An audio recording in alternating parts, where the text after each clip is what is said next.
ఒక కేసులోని విషయం ఏంటి అనంటే, ఒక వ్యక్తి తనకు డబ్బులు అవసరం ఉన్నాయని చెప్పి తనకు తెలిసిన ఒక వ్యక్తి వద్ద అప్పు తీసుకున్నాడు.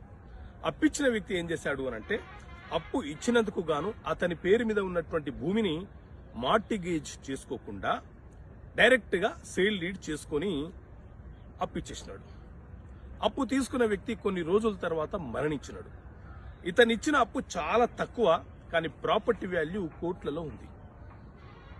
సేల్ డీడ్ అంటే అప్పు తీసుకున్న వ్యక్తి మరణించిన తర్వాత అతని యొక్క భార్య, పిల్లలు ఆ సేల్ డీడ్ ని క్యాన్సిల్ చేయాలని తిరుగుతా ఉన్నారు.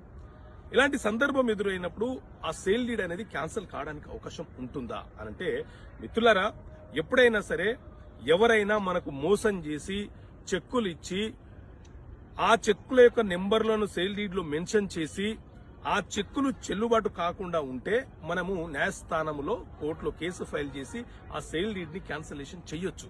కానీ తండ్రి సేల్ డీడ్ చేసిన తర్వాత అతని యొక్క భార్య, పిల్లలు ఆ సేల్ డీడ్ చెల్లుబాటు కాదు అని చెప్పి కేసు వేసి ఆ సేల్ డీడ్ ని క్యాన్సిలేషన్ చేయడానికి అవకాశం ఉండదు.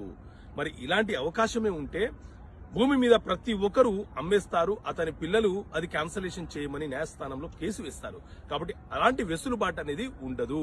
నిజంగా వాళ్ళు మోసం చేసి మన దగ్గర సేల్ డీడ్ చేసుకుంటే విత్ ఇన్ 3 years లోపే మనము కేసు ఫైల్ చేసుకోవాలి.